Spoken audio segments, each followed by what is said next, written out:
Hey everyone! In this video I'm going to talk through some of the solutions for assignment 2, which was replicating Michel et al. 2011. This was an interesting paper that also received quite a bit of attention. The title is Quantitative Analysis of Culture Using Millions of Digitized Books. And the paper is of course on Canvas as well. The key task for you was to replicate one subfigure, which is this one, 3A, and specifically both parts. One, the main figure, which showed the mentions of unigrams across all documents that were digitized by Google that mentioned the years 1883, 19, oh sorry, I see here. Here are the years. 1883, 1910, and 1950. And so what we see here is that the mentioning of that year goes up, of course, peaks around the time of that given year, and then slowly decreases, right? And the argument that the authors are trying to make in this part of the analysis is that the quicker kind of the number of mentions kind of goes down, the quicker is kind of an indicator of the society forgetting or moving on to newer things, right? The sooner we stop talking about any given previous year, the quicker we forget, basically. And so they kind of have this anecdotal, or these three examples of years where the rate at which the mentions go down becomes basically faster and faster, and they quantify this by computing the half-life, so the number of years that it takes from the peak of mentions to reach 50% of the peak amount, right?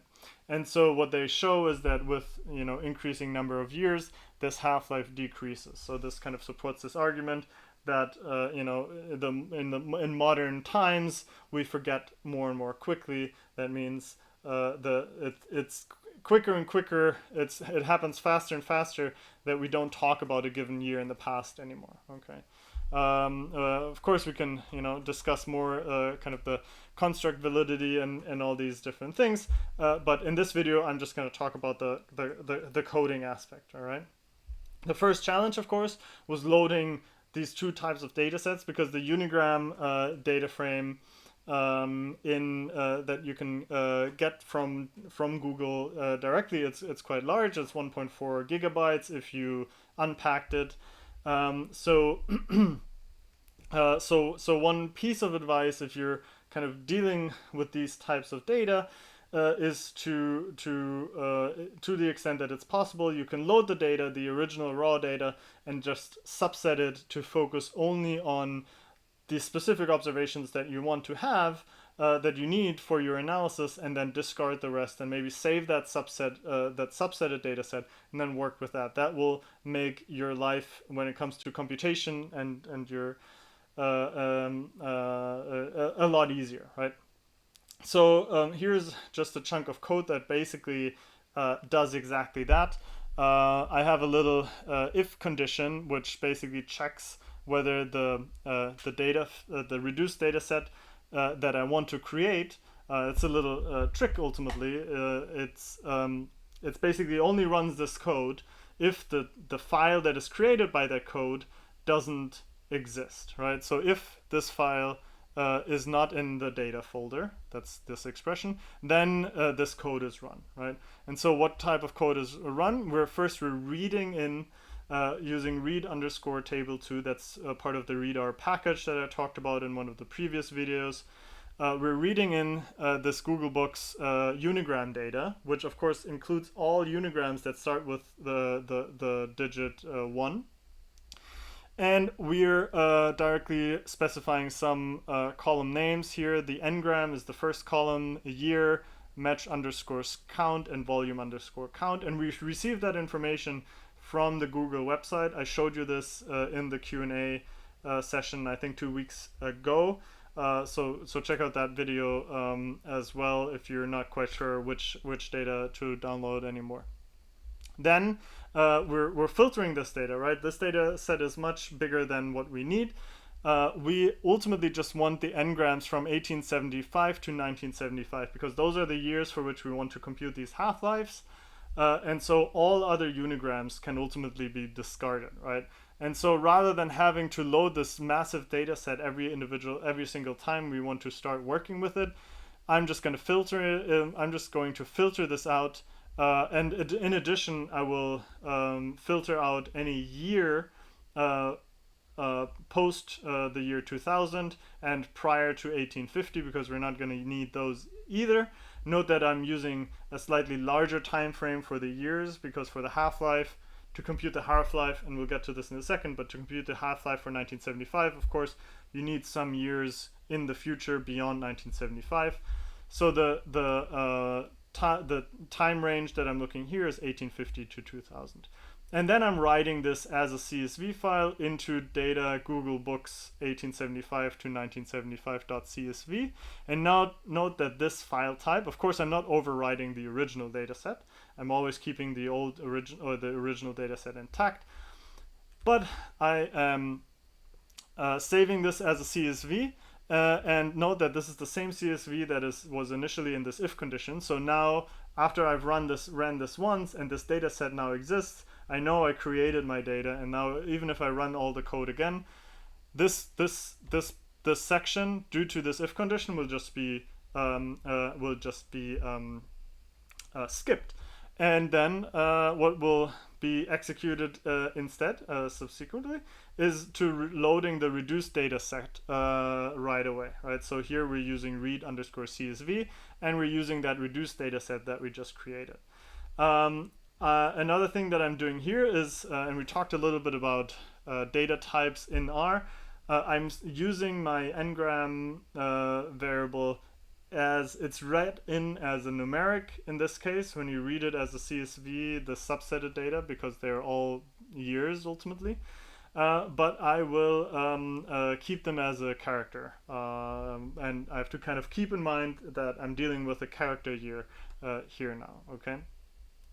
Then, in addition, of course, we need to load the total counts. That's a different data file, and that's a little bit more tricky because it had this weird structure where each individual observation, or it wasn't a data frame where each observation was in an individual row, but rather it was each column was separated by column, and each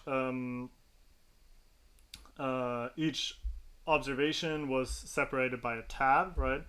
So one way to read in these data is to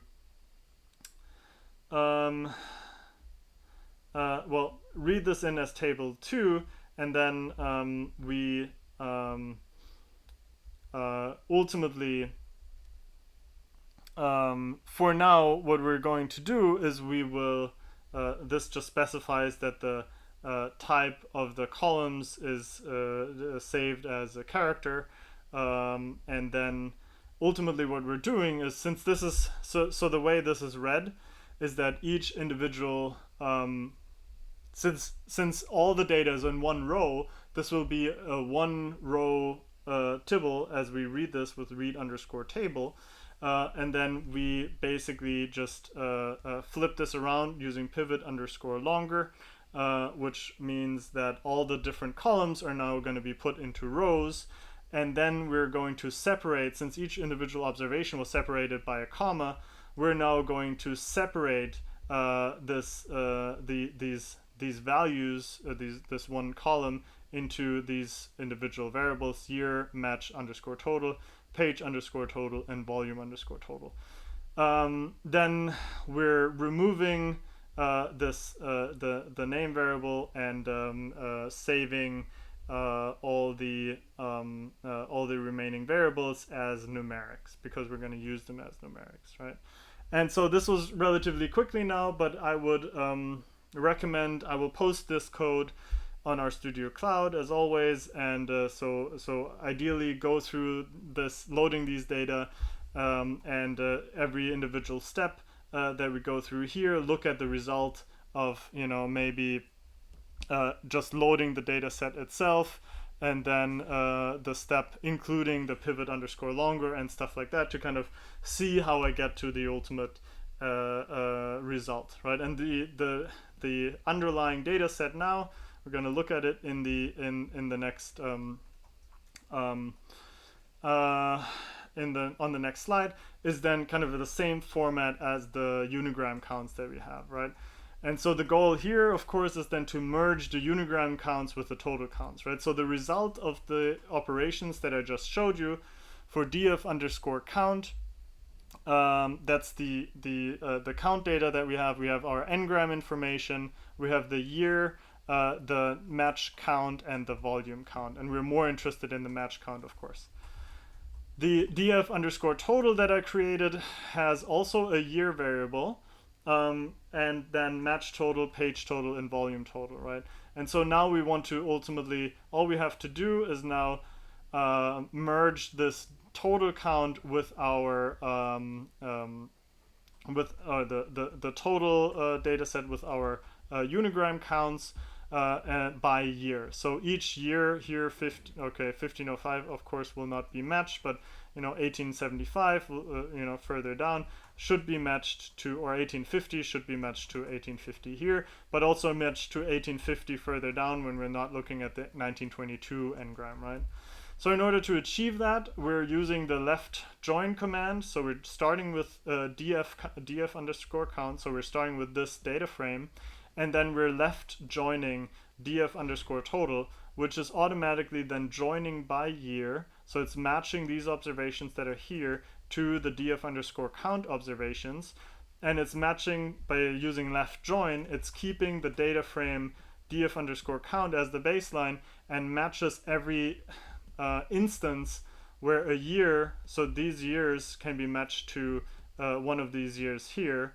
It'll basically match it multiple times, right? So 1850 as a year appears multiple times for multiple unigrams, and what will happen is that each of those instances will get the respective entry of 1850 in our total count, right? The next thing, after left joining these, we want to compute our match underscore prop, which is the proportion of matched unigrams divided by the total number of unigrams in all the volumes that were digitized by Google. And so that's just dividing match underscore count by match underscore total, right? And so once we have that, we're basically done. The data is all there. And so in order to now replicate figure 3a using these proportions, all we have to do is to filter our data frame to focus on 1883, 1910, and 1950, and then start with the ggplot call, where we have on the x-axis the year, of course. On the y-axis we have the match underscore prop, so the proportion of matches that we just computed, and the color, of course, is is mapped by using the ngram, because we want different colors for each of those lines. The geometry that we're using is, of course, a line, and we're moving the legend to the bottom, right? And so if we do that, we're basically left with this graph. On the left side, of course, the proportion of matches for this unigram, and we see kind of the pattern that, if we compare it to the original publication, that looks quite good. This is now, remember, this is based on an updated data set of the ngram information, so they have more volumes scanned in this in the data that we're using. So slight deviation is to be expected, but overall the patterns are strikingly similar. Also when it comes to the overall scale, right? This is 1.5 times 10 to the power of -4, so 0.00015, if I'm not mistaken. Those are the same. Now the next part in your assignment was to replicate the same thing using raw mention counts rather than proportions. And doing that, of course, is straightforward because the match count is already in there. That was the original data that we had in the total counts. No, sorry, not the total counts, but the df underscore count data. So this is the same command, subset or filtering, and then using ggplot. And then, of course, we see a slightly different picture that is not quite consistent with the figure 3a anymore. But of course, the underlying reason is that over time, the number of volumes, both the amount of text that is being produced is increasing exponentially. And at the same time, it's easier to digitize that information, right? So everything that is now being published will be available digitally as well, and will be easy for Google Books to kind of take into account.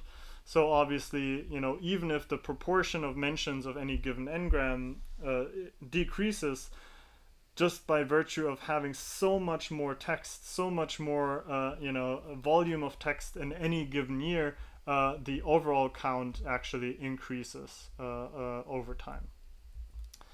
The next challenging aspect was to compute the half-lives using a loop in order to replicate the inset of figure 3a. And we already talked about how to write kind of the loop in general in our Q&A session. So I'm going to go through this fairly quickly. As I mentioned, the first step in writing a loop, and the easiest way of kind of getting this right, is to start with the output that you ultimately want to achieve, and kind of thinking about creating a container that will keep all the information that you ultimately want to have as the end product, and then kind of use that as your guideline to create this loop, right?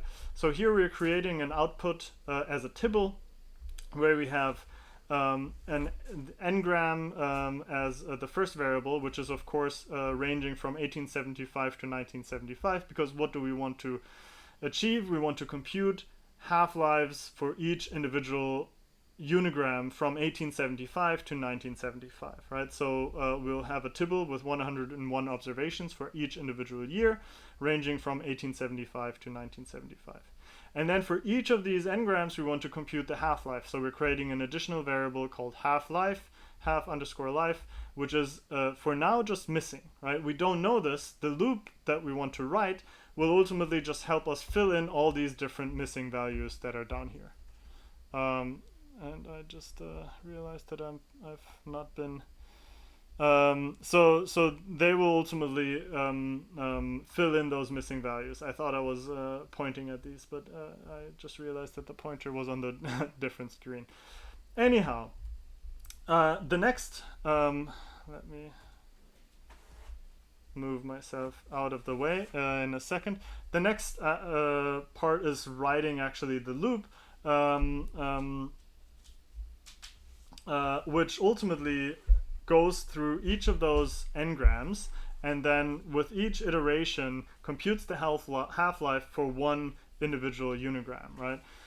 So of course this loop has this identifier I, that's kind of the counting variable for each iteration, which ranges from 1 to 101, which is the number of rows in our output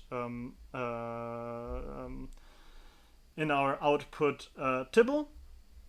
Then we basically go through a couple of steps. The first step is to filter the tibble, the original tibble, which is df, to focus on a single unigram, right? So in the first iteration, we want to compute the half-life for 1875. So we will filter this tibble to focus only on 1875, which is output $n-gram and then brackets I, right? This is kind of what we talked about in the Q&A session. We're identifying the given n-gram based on the iteration that we're in and based on the output n-gram variable, right? So we're then filtering our df data frame, and we're saving this in a new object called temp. And then the next step is we want to identify the peak year for that n-gram and the respective proportion in that given year, right? And for that, we can just use filter again. We take our TMP, our temporary subsetted data frame, our tibble, and we want to basically only select that observation for which the proportion of matches is equal to the maximum of the proportion of matches, right?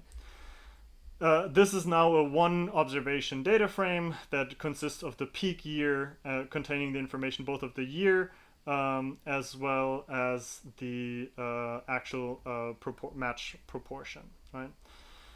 Then the next step is to identify the earliest year that is smaller than 50% of the peak value.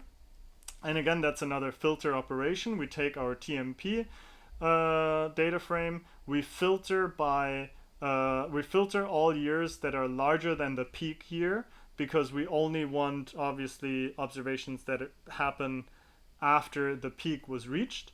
And then we want to filter only observations that where match prop is smaller than 0.5 times the match prop value in our peak subset, which was just the one observation with the peak, right? And after we do this, of course, this can be multiple years.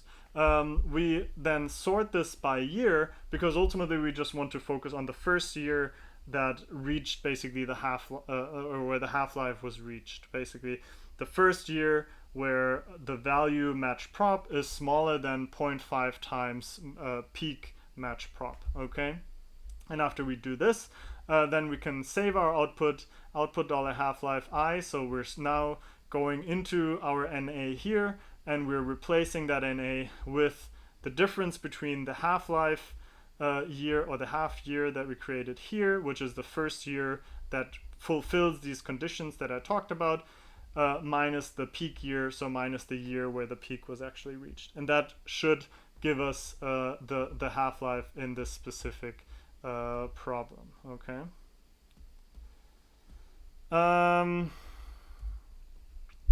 Now we can replicate the inset of figure 3a using basically, after running this loop and filling in these data, we again have a ggplot call where we have, as on the x-axis, n-grams, and we have to change them to numeric because they were a character in the tibble.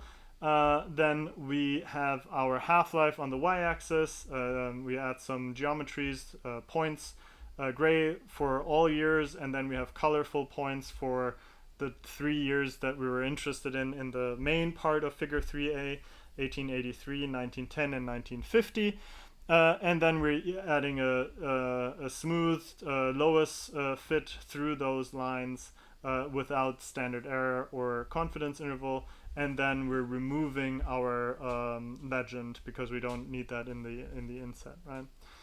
And if we do that, we'll get a result that is slightly different, actually, than the result that we see in the original paper, which is mostly because the half-life for these original earlier years, if you look at the, if you go, and I'll have a comparison in a second, was much higher for these earlier years, right? So what's the underlying difference? Well, there are two important differences. One is the way we computed the half-life was a very broad kind of simplification, and they computed it slightly differently. But at least ideally, that shouldn't really systematically change these results. The other difference, of course, is that this is the updated version of this n-gram data set, or the Google Books data set.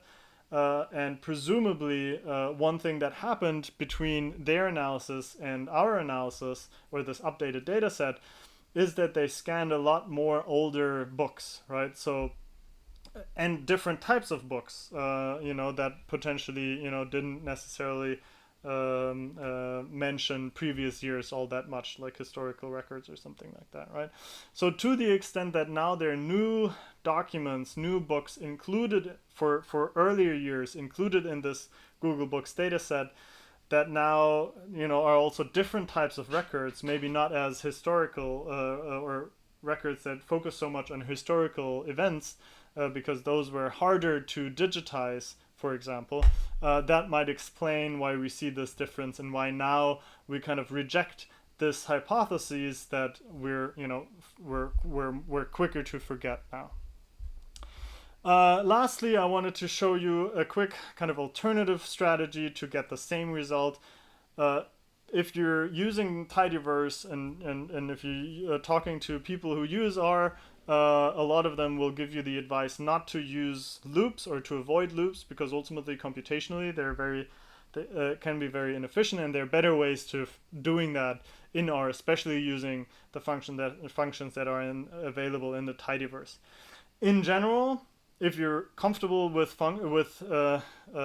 loops, of course, my advice is always whatever works without error and whatever helps you kind of understand and get the code right is the strategy that you should go with. But if you're interested in writing more efficient code, then thinking about avoiding loops is probably worthwhile.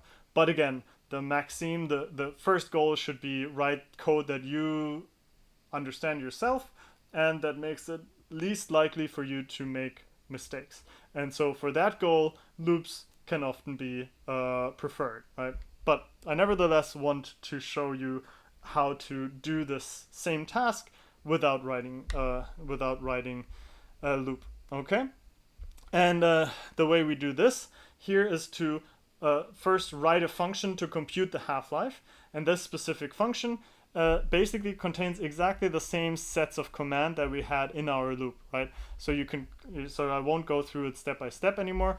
What we have here is first we compute the peak, or we filter. We take a data frame, but now we're assuming that this data frame is already kind of just focusing on one n-gram. That's a slight difference. But other than that, we're taking one data frame, focusing on one n-gram as an input. We're filtering for the peak. We're filtering for the half-life using the same logical statements, arranging that by year, and then creating an output tibble which consists of the n-gram of the peak year as well as the half-life computed the same way, and then our output, right? So this function half-life takes a tibble as an input and a tibble that consists of one n-gram and multiple match proportions, and then gives you an output of a tibble that looks exactly like one row in the output tibble that we created for our loop, right? So structurally it's quite similar, right? One thing to note, as I mentioned, this function assumes that the input is a tibble that focuses on one specific n-gram. If you just put in your whole data frame containing all n-grams, the way I set up the function, it will actually create a error message saying that multiple n-grams are selected, so you have to only select one specific n-gram, right? But if you take your data frame and then filter it for one specific n-gram, like 1883, and then use this half-life function will give you exactly the output that we have for one iteration in our loop, right? And you see the commands are essentially the same, right? The next thing is we will be using the map function in that is also part of the tidyverse. It's part of the purr package, so PURRR, and this helps us kind of apply a function across multiple across a list of inputs basically, and that kind of helps us replace the loop, right? So what we're doing here is we're taking our original data frame, and then we're using the split command. The split command will take this data frame and will split it into a list. Kind of, you could think of this as taking the large data frame and just cutting it in subsets based on the n-gram variable that is part of that data frame, right? So the idea is basically just, rather than having this one large data frame, now we have a list where each element of that list is basically the subsetted data frame for one specific n-gram, okay? So that's kind of replacing these iterations and the filtering that we did as the first step of our loop, okay? And then we're using map underscore DFR half-life. So what does this do? The input here in this pipe, the output of the split is a list of data frames now for each individual n-gram. Map will apply the same function half-life to each individual element of that list, and the underscore DFR means that all the results of this procedure will then be combined in a data frame by combining them by row. Okay, so the result is basically exactly the same as the result of our output loop. It's a 101 by 2 tibble with half-lives and n-grams from 1875 to 1975. And so if we plot this now using our new map DFR created tibble, we get exactly the same result. It's exactly the same operations. It's just rather than using a loop, it's using the map function, and is computationally slightly more efficient. Okay, and again, this is clearly not the same result as in the original graphic, and I talked a little bit about why these differences occur. All right, so much about the assignment. So of course there were more parts in the actual assignment, kind of replicating this with a different language, but the key here is the commands are the same, right? This is just another application, kind of checking whether this looks different for different languages, but the commands are essentially the same. So I'll leave it here for now. And I'm looking forward to our Q&A session next week, where we're going to talk about your research proposals.